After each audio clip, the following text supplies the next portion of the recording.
friendly faces. And I want to also acknowledge that I'm really intimidated because these are all like people's design opinion that I value a lot. So hopefully I don't screw up here. More importantly, I think if it's okay, Peter, I'm going to just acknowledge you. Sure, no problem. My client's here. So Peter's here. He's one half of the sort of force behind making this house, together with his family, which included 3 children and also grandma who sometimes comes visit. And so you're going to hear a story about a house for 3 generations, really built for 3 generations, and the house not built for the market, and a collaboration story between myself and project architect Michael Mutucci, as well as our client, especially Nami Guhuli, who is the force behind the house with Peter. So I'm going to share screen. Hopefully this works. So for the time being, actually, I'm going to take you through maybe a 3-minute journey through this house, as told by our filmmaker, Niels Tim. So Carlos, whenever you're ready.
So those are not my clients, and it's a kind of interesting, just friends of the filmmaker who made this. And so at this time, I'm going to just walk through a little bit of the beginning of this house. So we can just start from the beginning, play for you. You guys see this okay? Okay. Looks good. Yeah, so again, this house could not have been made, and it's a very sort of unusual social engineering project, if I may say that in the most positive and celebratory way.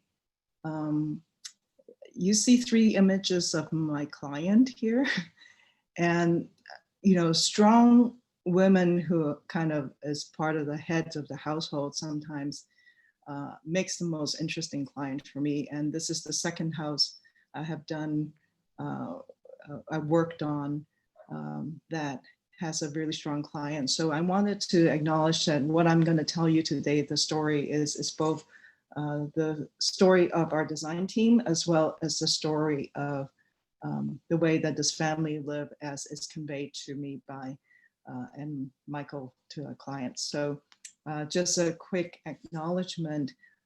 This is the immediate team of design and consultants and architects and builders who actually built this house.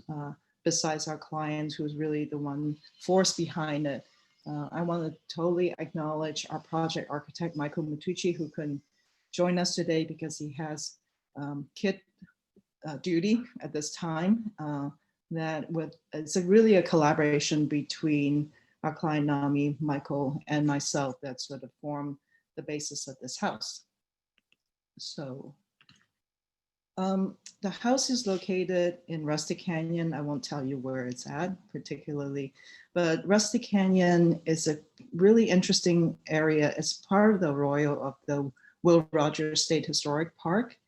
And as you kind of look into it, the history of it starts back from the 1820s. It's been a very sort of strong Bohemian enclave. When you think about like the Schindlers and the Neutres escaping from Nazi Germany to come to Southern California and acknowledging the climate we live in, we have a particular group that sort of dispelled downtown. They don't want to be part of Hollywood. And they came to this very bucolic, very sort of raw landscape with this old growth of sycamore trees, a creek running through it. And they came here to, as they said, the Uplifters Club, write a little, paint a little, and drink a lot. So you see a lot of houses in the area that are part of the kind of a status quo of what was built during that time, very integrated in terms of materiality and the disposition on the ground, on the land.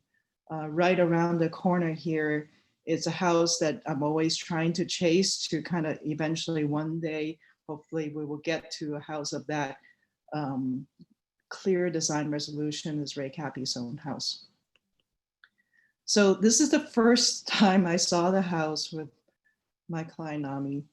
And like the first thing you can like immediately get spellbound are these trees. They are the character on the site. And, you know, one of the first things that our clients said to us was, you know, can we just keep the trees? I really don't want to destroy the trees. And there's been a bunch of attempts to try to renovate this existing house and add on to it. And we certainly, Michael and I have certainly tried that a couple times too. And there was always something that didn't quite work through in terms of everything that the clients wanted. So we kind of persisted for a little bit and then we just gave up and said, yeah, I think that we need to build a house from scratch. But what has to be remaining are especially these 4 trees. So the trees that you saw in the previous photograph, one of them became the sentry actually to the entrance of the house. And that's where it set it. The concept of the house in the very beginning was quite simple. By the time you acknowledge those 4 trees, you basically have whatever land is available to build.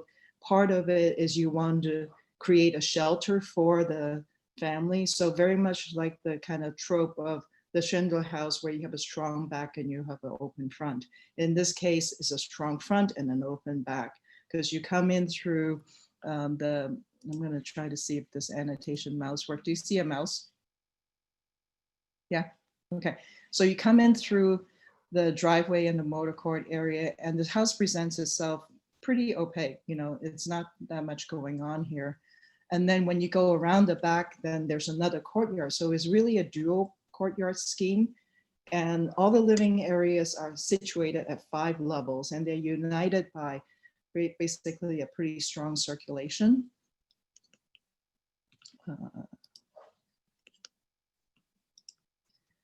One thing to notice is that the section is really the key thing for this house. So starting at the bottom section where it says section B, your roadway's on the left-hand side, and then you slide down into this motor court, you enter the house. The house is very transparent to the right-hand side, which is the courtyard that looks back over to the creek and all the other trees beyond.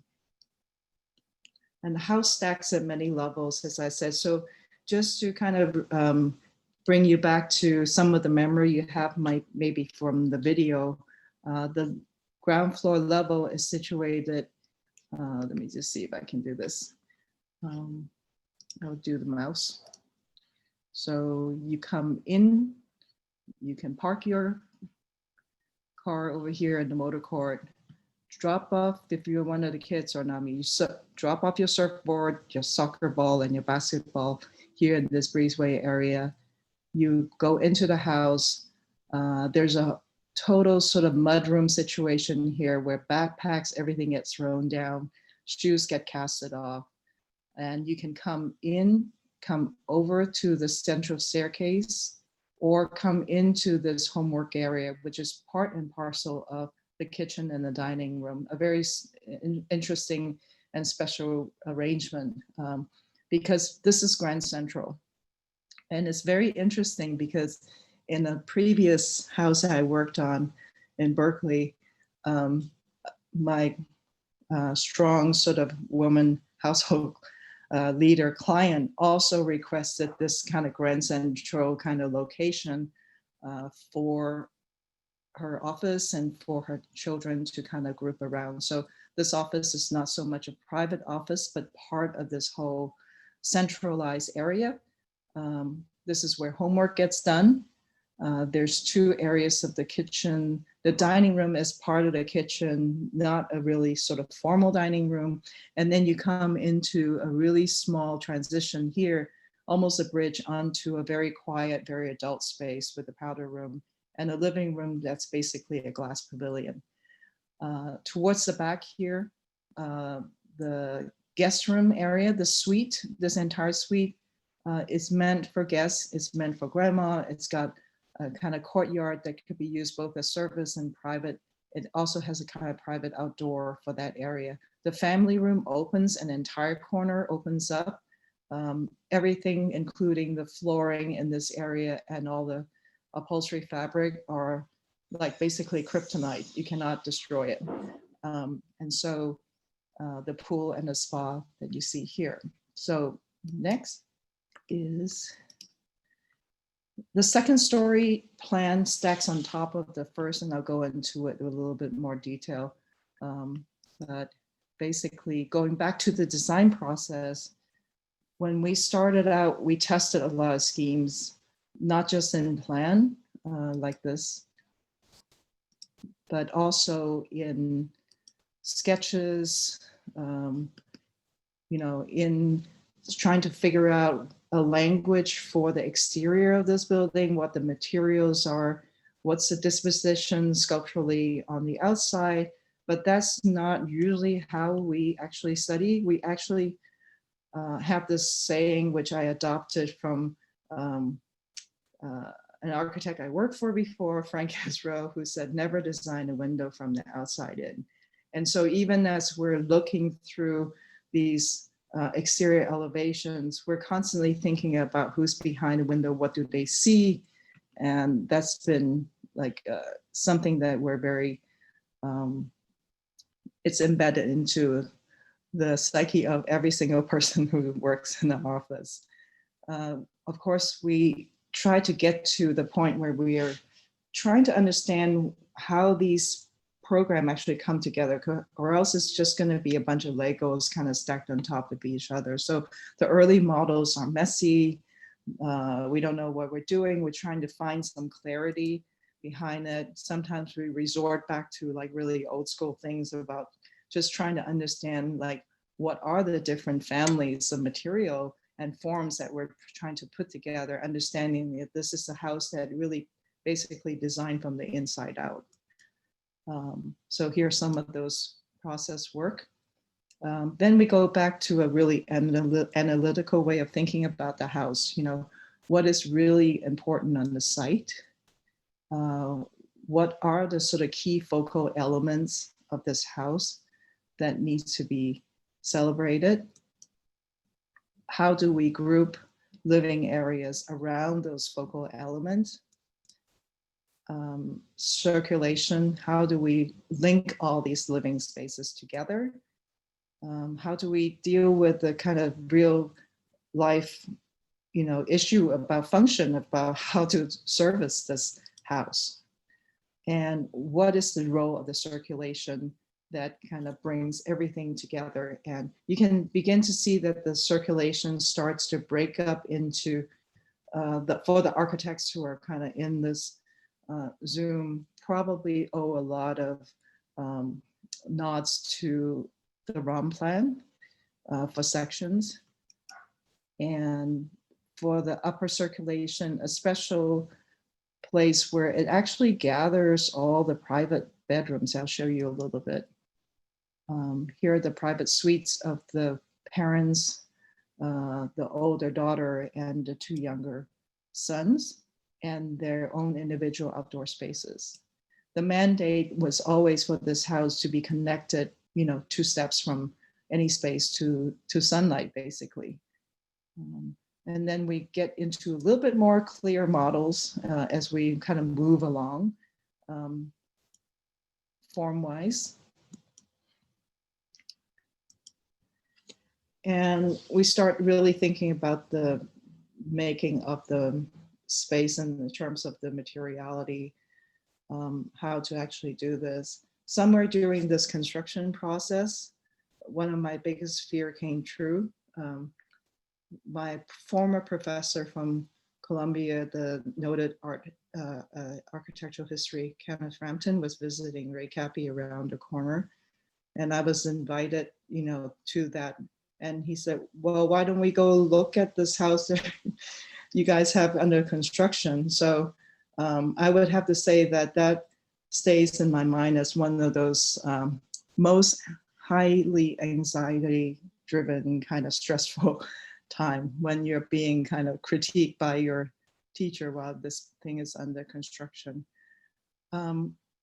So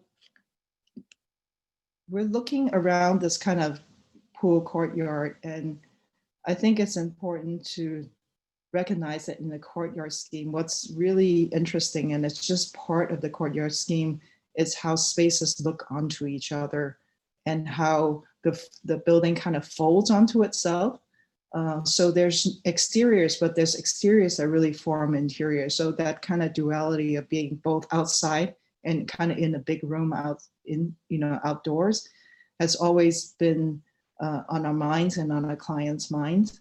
So here you see a fireplace that's both an indoor and outdoor one. It will be the fireplace for the living room. It will also be the fireplace for the seating area out here. And this is what the dining room looks like. It looks really clean right here, looking out, but you can see that actually from the previous schemes, you can see right behind you is the kitchen. And for the longest time, we were talking to our client about, and it's in the plans, it's actually in the ceiling, there's a whole groove in the ceiling that's supposed to carry a pocket driven kind of drapery, because we were concerned about how informal this dining room is. But this family doesn't really live by status quo. They live by the way they live. So there's an authenticity about the way they live that is driven through in all the design aspects of it. So here you're looking into the sort of adult pavilion. And here from the pavilion, you're looking out into that kind of dining space. And this is the part where a courtyard scheme really becomes essential to the resolution of this design. Back here is that these spaces always have different characters as you move around them. And there's a sense of renewal from different light conditions coming in, from the different ways that people have used it throughout the life of this house. The courtyard, this was a remnant of one of the conversations we have. In Asian cultures, when we actually take apart a house, sometimes we have to retain a piece of it. But anyways, that didn't really happen. I think maybe the foundations of part of the house is still in the courtyard, Peter.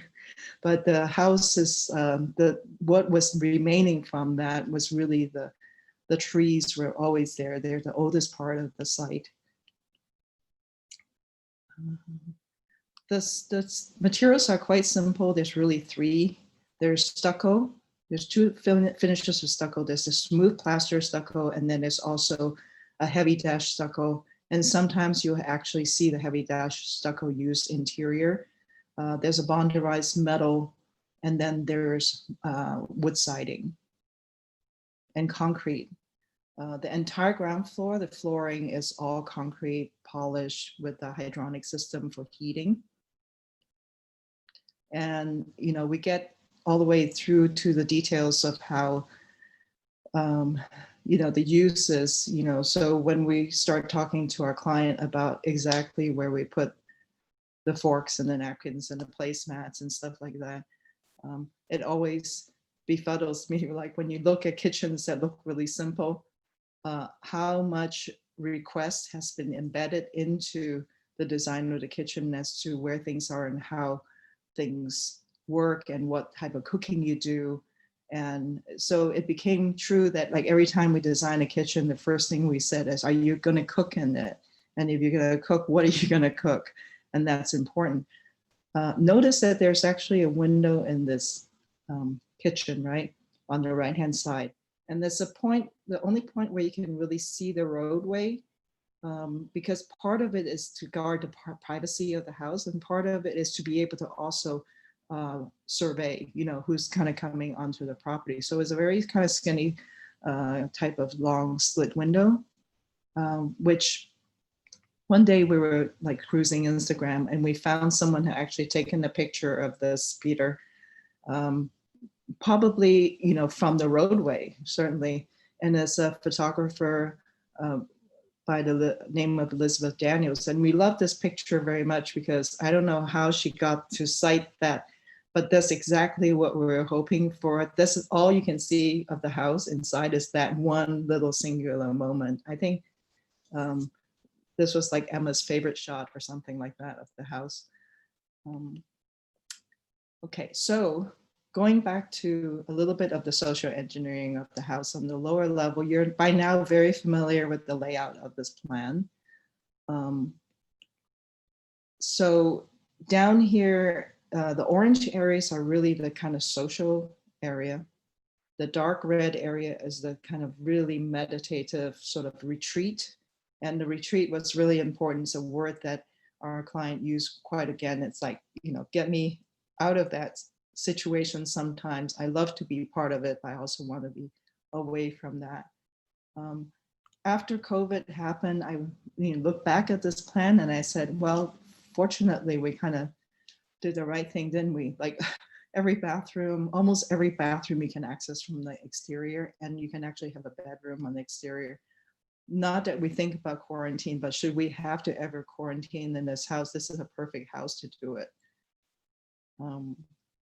So the yellow area is interesting as part of thinking about the life of how a family lives when the three children are running out the door, and when mom is there going, have you brushed your teeth yet?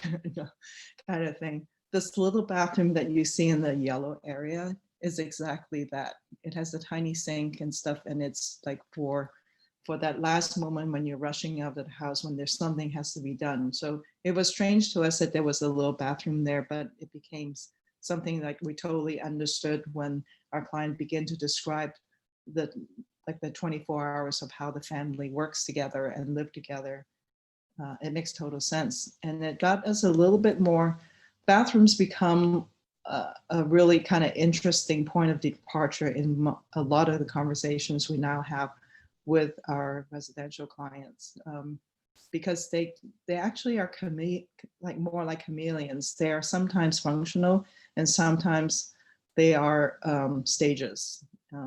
So here's the lower level spaces.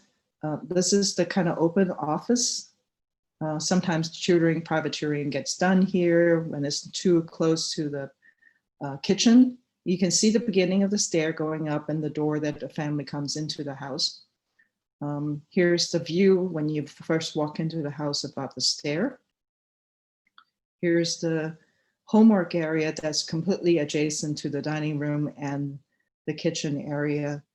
Something I think a lot of parents will understand why the adjacency makes total sense, and why a query about why we don't see more of this type of spaces as adjunct to the kitchen and the dining room.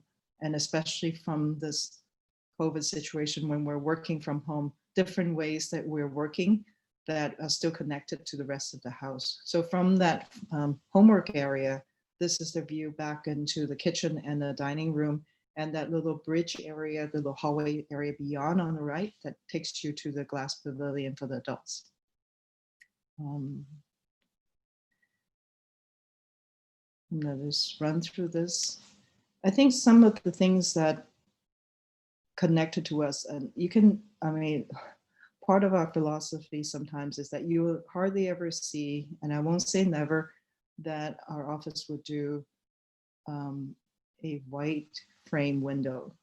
And part of it, like this is what's convincing to us, that when you have a darker frame window, you allow that, especially when you have the background beyond that, that the window frame disappears a lot more with the background. Imagine if this frame was all in white or something like that, then the nature beyond would be kind of the other, rather than being sort of part of the entire picture of it. So you can begin to see the rough stucco texture on the left-hand side. And it's particularly have this kind of slot skylight because we really want to rake up the texture of there. So when you walk through that hallway, little hallway area, it becomes a little bit more outdoorsy, you know, just because of the adjacency of the rough texture over your right shoulder as you walk up there. And you have to take a couple steps up. So you're removing yourself from the hustle and bustle of that kind of kitchen area into something that hopefully makes you feel like you're really kind of in the garden. Upstairs, the yellow areas are the children. So the oldest girl's on the top right, and the two boys are in the center, 6 o'clock, and the adults are on the left-hand side. I always thought, Peter, that your office was like a spy. You know, it's in a spy position. You're actually in it right now. I'm in it right now, yes. You're in it right now, because it's sort of part of that communal space, but it isn't, because what happens is that right when you come up to the top of the stair, the first landing is Peter's office, and then you take steps up to the left and the right, and then it becomes something else. And there's a lot of stair climbing here in the second level.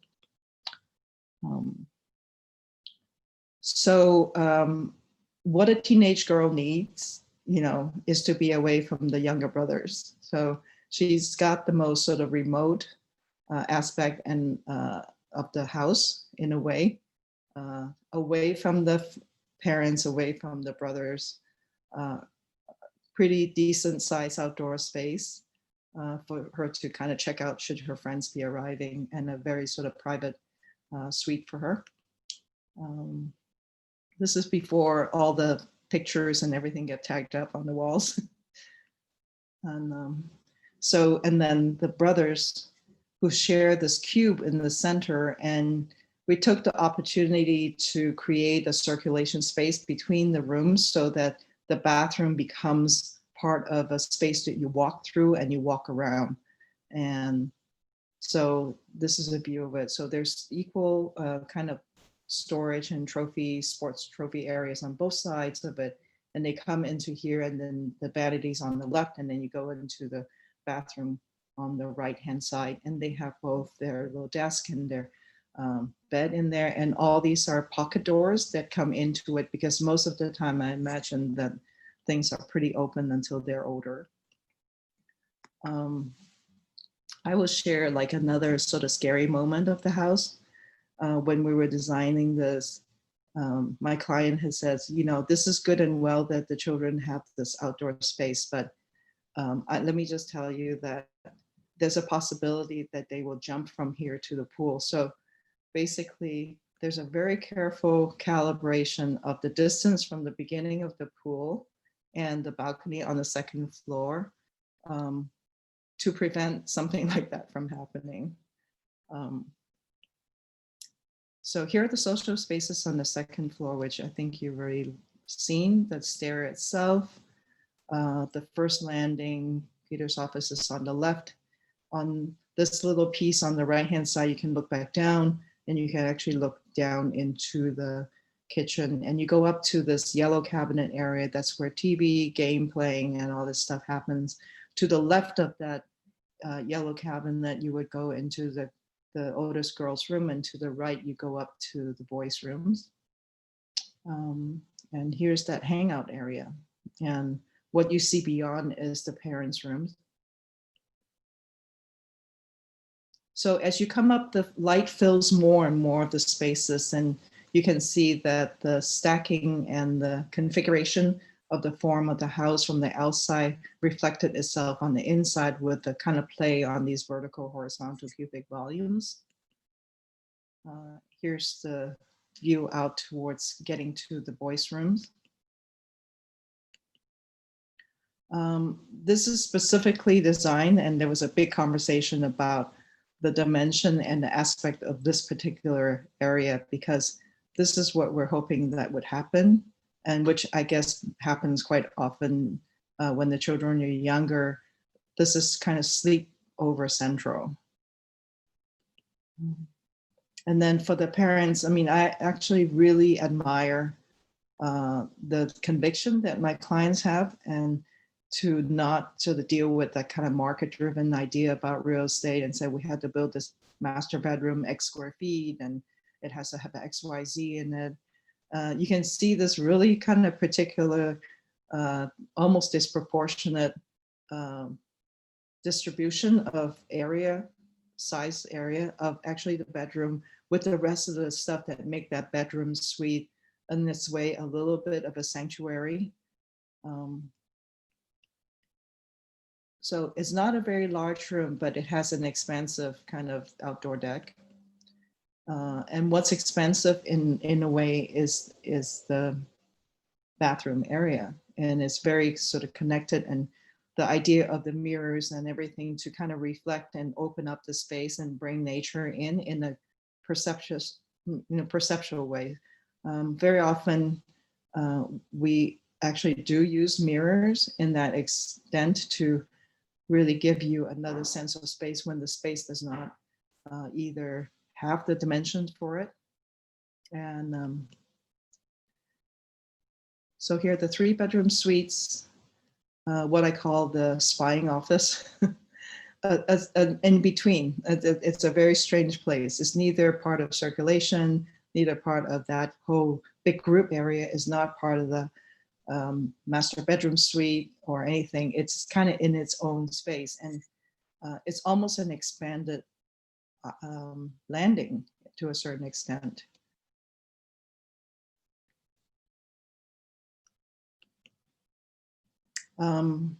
We can imagine what happened when the oldest girl went to college, before the boys, any of the boys went away, that the second floor still functions as this kind of private 2-bedroom suite, like 2 sort of sleeping private quarters with that communal space between the family, or when the boys had gone to summer camp and the oldest girl was still around, a very sort of separate sort of coexistence of a teenager and the parents in that situation.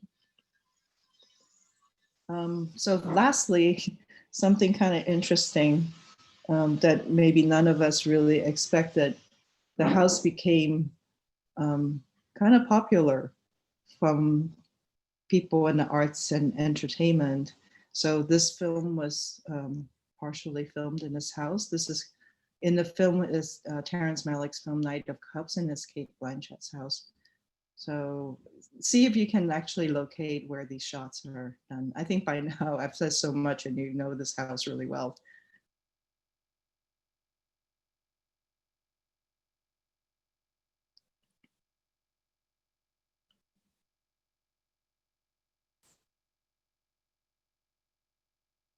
There was a kind of interesting aspect of detailing of this house that we have to acknowledge that some of these materials are going to weather to a certain extent, and that the weathering is just part of being kind of in the canyon, of having this not pristine plaster.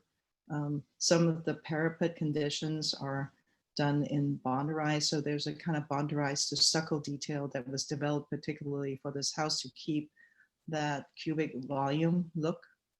There's actually a slope roof on the house. You saw it in the models, but not so much from down below. We wanted it to be a flat roof house, but we also wanted it to drain well.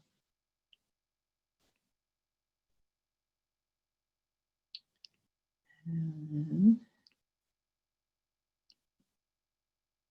it was also on the Super Bowl commercial for Alexa.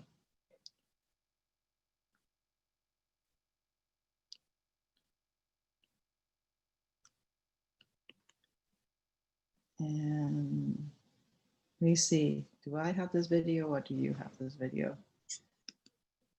But we can play this one for you.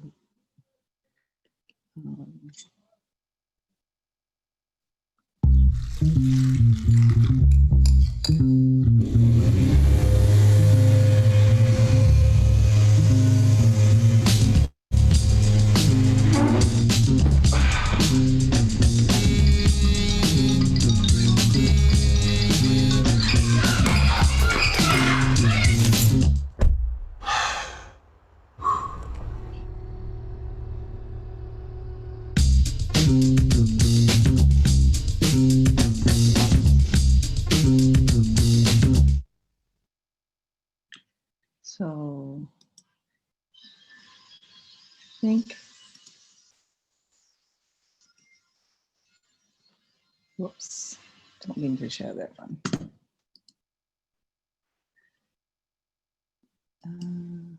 So while Annie's pulling up the next video that she wants to show, we are going to have a Q&A portion. And so we'd love for you guys to put your questions in the chat.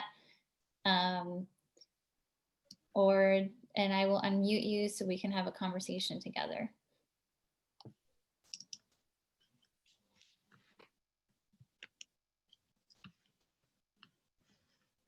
I think that what I'm going to do is just basically, I think end it right here and actually get in conversation with everyone. I don't think I need to show anymore. We have some other videos queue up, but you know, that's for something entirely a contrast to what we have shown you. But any questions? Yeah, I mean, it's going to be slow to start. I know they'll come in. I'm sure they will. I'm going to just let everybody know to put your questions in the chat, or you can click on the little blue hand to queue up. And if not, if I see some good comments, I might call on you to talk to us for a little bit. I have to say, I thought I saw all the Christian Bale movies, so thank you for that. But, I mean, I think this is a really special opportunity. I'm so glad that a client joined us. So Peter, I don't know, wonder if you have anything to share with us.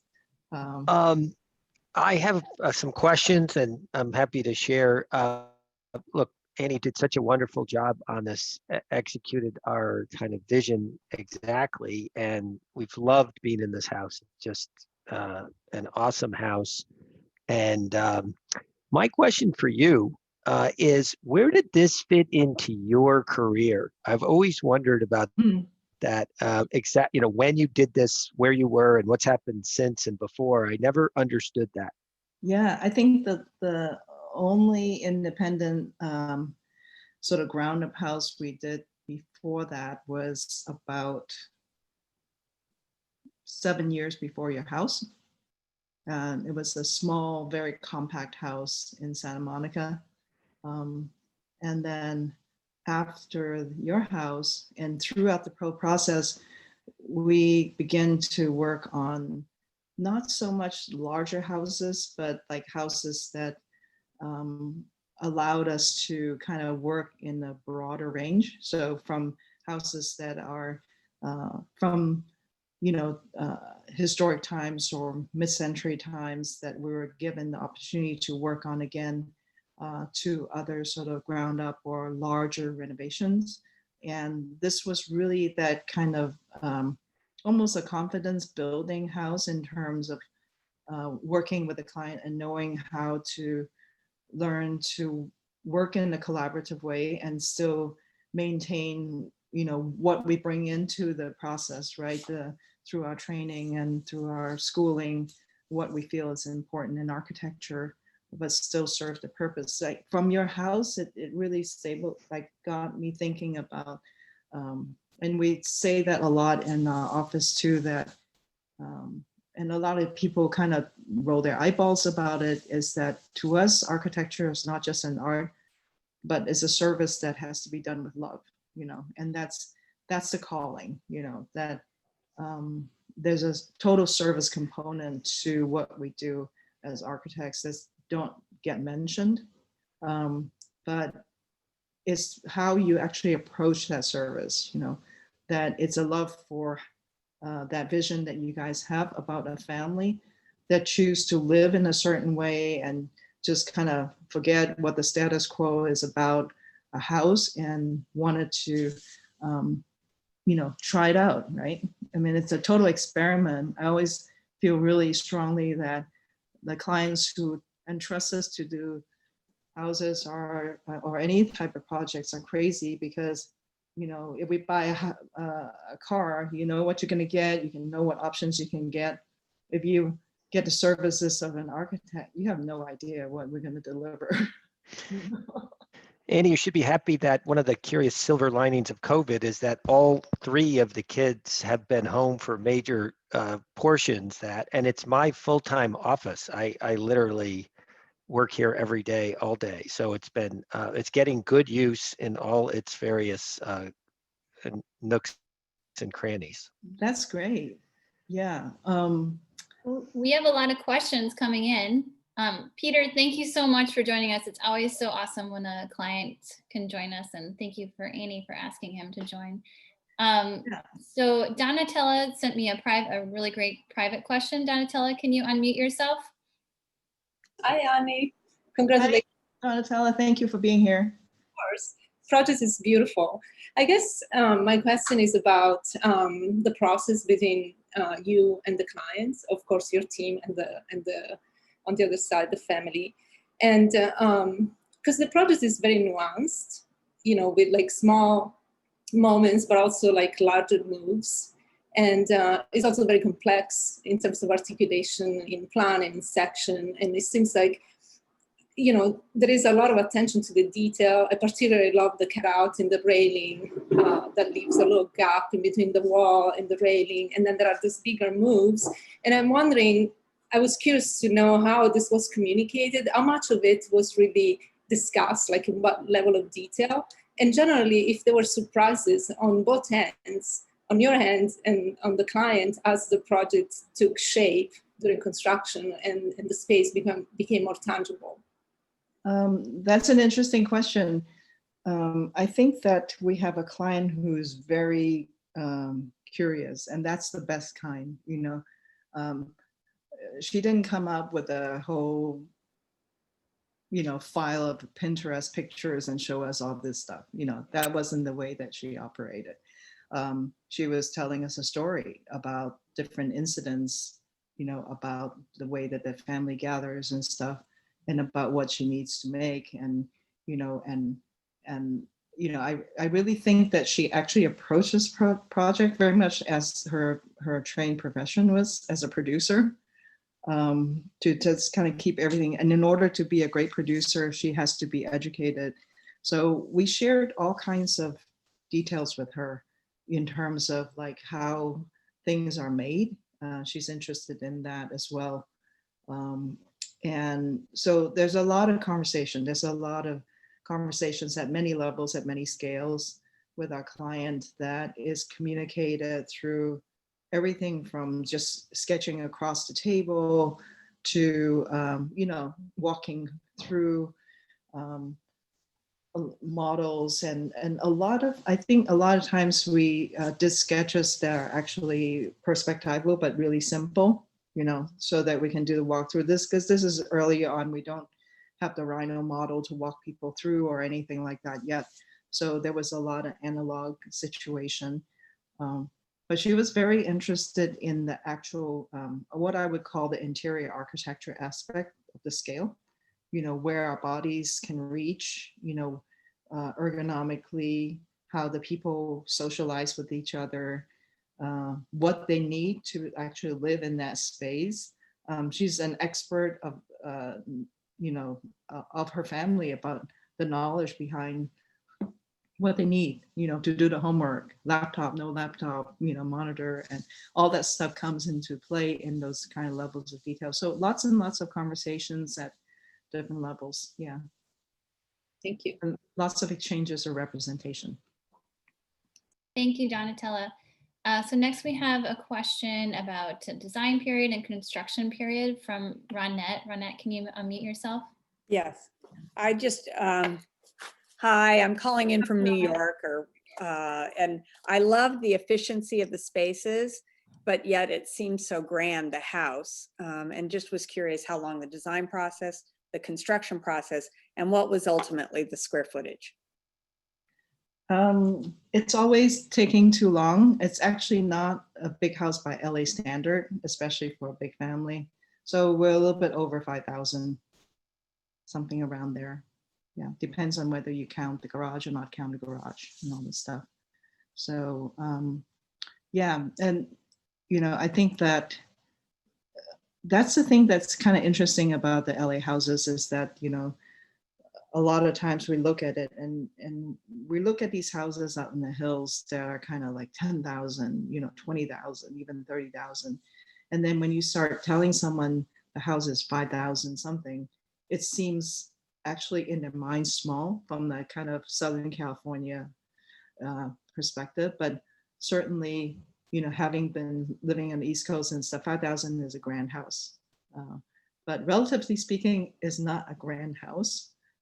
It's bigger than, you know, what would be, I think 5,000 square foot is almost like a norm of an average house, like in the Hollywood Hills right now. Yeah. And the design's time, was it from start to finish? Quite a long time. I mean, entitlement is always a kind of a challenge, you know. You know, we're near the coast, so we have like coastal commissions, and that deals with those kind of planning issues and stuff. Peter, you know, after you've given birth, you forget how long the gestation period is. So I want to say maybe like, you know, is it crazy to think that from beginning to end, it took almost 5 years, at least 4 years? I think 4 years. We were living directly across the street. We're lucky to be able to rent there. So it was in gestation for a while. But I think it went very smoothly and quickly. During construction, yeah. Yeah. Nami wanted to go over every detail like all the time. So I think it was not delayed at all. It was just the process. She enjoyed very much the process. But it does take about, you know, 4 years. Yeah. Wow. 2 of them in construction, you know, something like that. Thank you, Ronette. Thank you, Ronette. Next we have a question. Nice to see you from New York too. Next we have a question from Mark McVeigh. Mark, do you want to unmute yourself? Sure.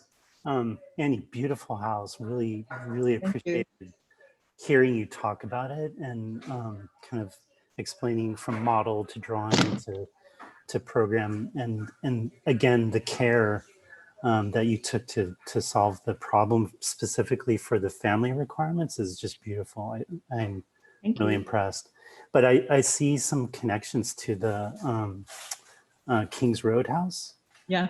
You know, the kind of courtyard plan and sort of the 2 levels and private spaces on the upper and living quarters on. How did that house have any influence or? Oh yeah, absolutely. I think that you know, I know that for our generation, that house is like, you know, in our blood.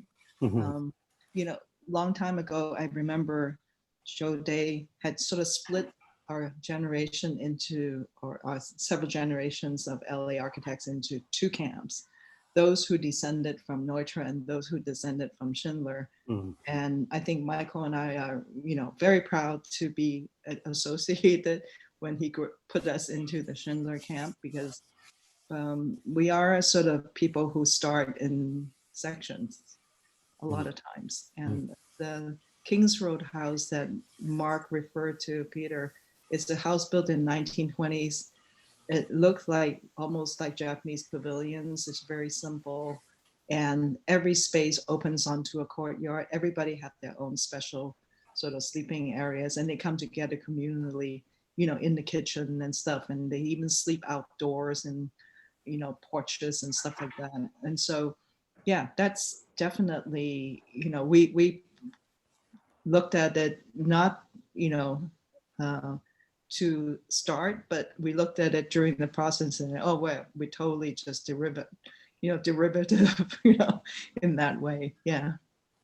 Cool. Thanks. Thanks, Mark. Next, we have a question from Maya. She has some questions about post-kid living. Maya, can you unmute yourself? Hello. Hi. I am the first project of Chew and Gooding. So the very first one, before Chew and Gooding Architects existed. So I was watching this with my boyfriend and Annie's granddog here. And we were thinking about all the kind of kids specific spaces, like the den space and even like the kids' rooms, and just how designed around the kids it was, and how you sort of imagine those spaces being able to be translated once the kids weren't in the house anymore, since it is so kind of specifically designed around them. And then we also wanted to know if maybe there were like adult fort building or slumber parties like in the den space like the kids did. Maybe they leave, you never know what happens. So yeah. So there's the oldest daughter whose name we shall not say, but maybe this is more of a question for Peter. I didn't mention the notorious event of the party, but it's up to you whether you want to talk about that or not. My daughter was quite rebellious, and she had a gigantic party when we were gone in high school, and had like 250 people here. But I think specifically to your questions, and I should tell you her defense. When I was yelling at her about doing this, she said, "Dad, if you're going to have a big party and you're going to get in a lot of trouble, it might as well be a rager." That was hard to argue with, but honestly, in these days, particularly during COVID, my daughter is now 28 years old. My son, who's on the phone, is 21, and we have another one who's 25. They spend, and they have spent a lot of time, still, even though my daughter lives in Texas and my son is about to move out, and one's at college.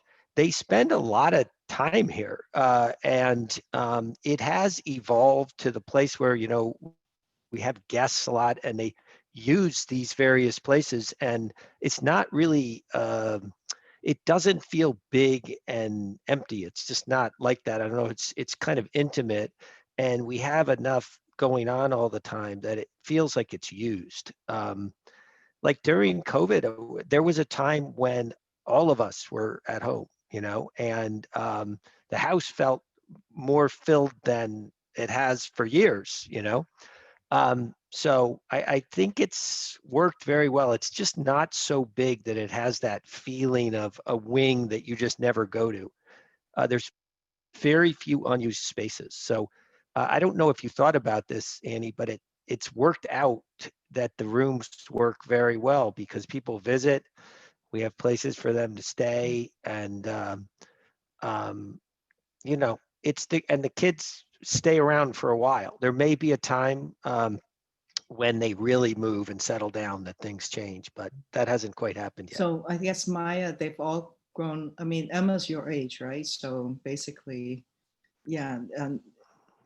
So they all become like now roommates to you, Peter, to a Mhm. certain extent. Yeah, because In they're a all way. now. Yeah. In a way. I mean, they're independent and out, but they, COVID has obviously added to this whole thing. But they're also very creative. They'll work from anywhere, live anywhere, and they want to stop in for some time. And it's been working, very well so far. And we finished this in 2009, I think. So we've gotten, already a bunch of use out of it, and it's not like it's ending, super soon. Mhm. Thank you. And thanks, Maya. After you spoke, I was like, oh, Maya Gooding. Okay. Sorry. Okay, so next we have a question from Teal. Teal, do you want to unmute yourself? If I'm saying your name right. You are. Yep. Can you hear me? Yep, go ahead. Yeah, so my question, Annie, hi, what a beautiful, Teal. incredible place. Thank you for being here. Yeah, and so I'm curious about, it seems like the trees and probably the road oriented the house. Mhm. But I'm curious about, in your design process, how much you thought about where the sunrise would be, where the sunset would be. I would imagine with the overhangs, you might have thought about how far the sun came in at certain times of day. And so I'm curious about how you thought about that, and then what surprises you might have discovered.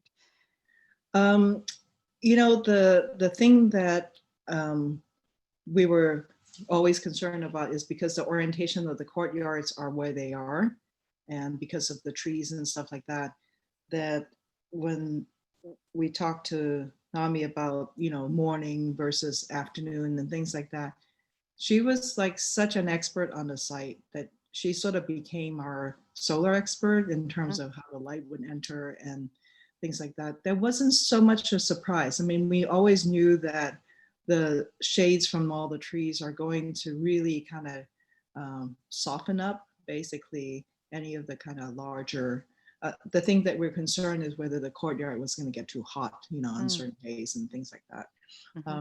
But there wasn't so much of a surprise in terms of the light.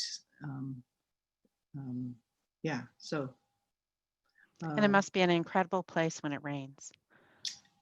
Yeah, that I've Probably not really ever quite been beautiful. there when it rains, so that's a question for Peter. And yeah, so I think that he's left, so we don't have the resident expert anymore. How it looks like in the rain, but Comes I've back, been- we'll ask him. Yeah, but there's always a mist in that part, in the Rustic Canyon. If you go there kind of in the morning up until noon and stuff, there's always a kind of a wetness around there. So yeah, it feels very, how do you say it? Nurturing, that kind of microclimate in that area. Yeah. Thank you, Teal. So it is 5 o'clock, but we do have a lot more questions. I don't know if we'll get to all of them, but we'll go a little bit longer if that's okay with you, Annie. Yeah, sure. Like 2 more questions. How about that? Yeah, sure. Okay, great. All right, Pat, you are up next. You had a really great question. Hi, I hope you like Hey, my Pat. background. Oh yeah, thank you for the background too. What a plug. This is where, yes, one of Annie's great projects with Frank Israel. This is the arts building at UC Riverside where I teach. So I have an architectural history kind of question. One of the things that really struck me about this extraordinary house was the way you use the round plan to create spaces around the stairs, including that office on the landing where Peter was speaking from, and which I found very impressive. And I wondered if you could speak a bit more about that. In Aldo Flos's houses, sometimes they're kind of theatrical spaces, or they can be sort of hidden spaces also, kind of transitional spaces. So I wondered if you could just speak more about your use of that strategy. Yeah, I think that whole vertical circulation set of spaces was totally, I think is sort of allegiance to the ROM plan and the stacking of the sections and the seeing things from different perspectives. So even the expanded landing idea where it's unoccupied where you actually can, it's almost like a little bit of Pope's window for a moment, where Pope's balcony for a moment, and then, you can greet someone who just came in. Right. At the same time, you can retreat from that and sort of spy on someone. You can spy on over your right shoulder to what's going on in the kitchen, and certainly be surveyed by the parents, on the parents' side, sort of swooping down on them. Acoustically speaking, Peter's office is more about hearing than seeing, and that's sort of, we talked about that aspect of it, and where it's spun into the largest landing on top, where the sort of hangout spaces with the yellow cabinet, even that has its own little eddy, a kind of cove area, and a little sort of hidden space before you enter into the girls, the oldest girl's bedroom area. So these half level and different levels of overlook is very much, I think, part of the kind of ROM plan strategy. What it does, I think, is, to us, it makes like everyday experiences different, just from different perspective of how you enter that kind of a series of spaces. Even the first landing of the stair, when you come in and then you just pose for a moment, you look back at your entrance again, and when you turn, you look up and there's like, as if you don't see anyone, but in fact everyone's seeing you, from even behind you.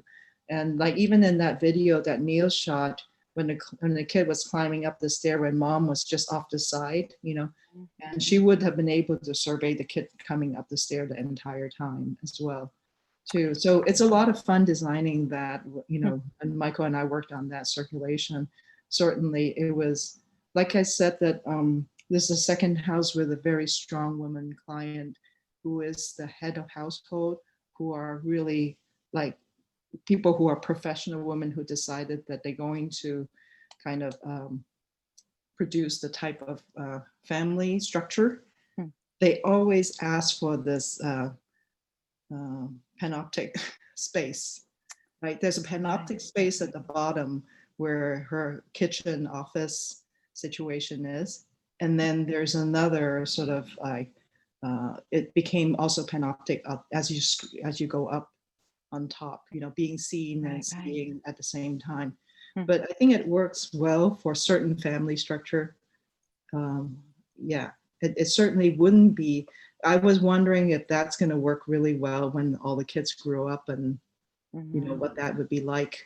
You have to be pretty communal to actually stay in that whirlpool of spaces, because you will be seen and you will see.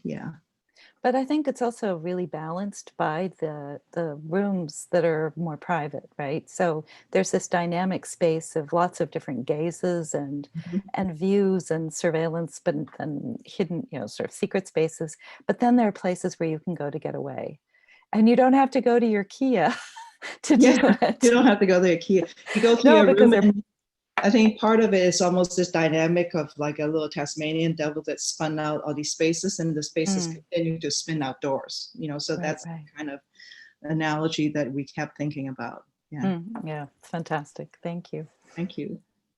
Thank you, Pat. Okay, one last question from Buya. Can you unmute yourself? Hi, Boya.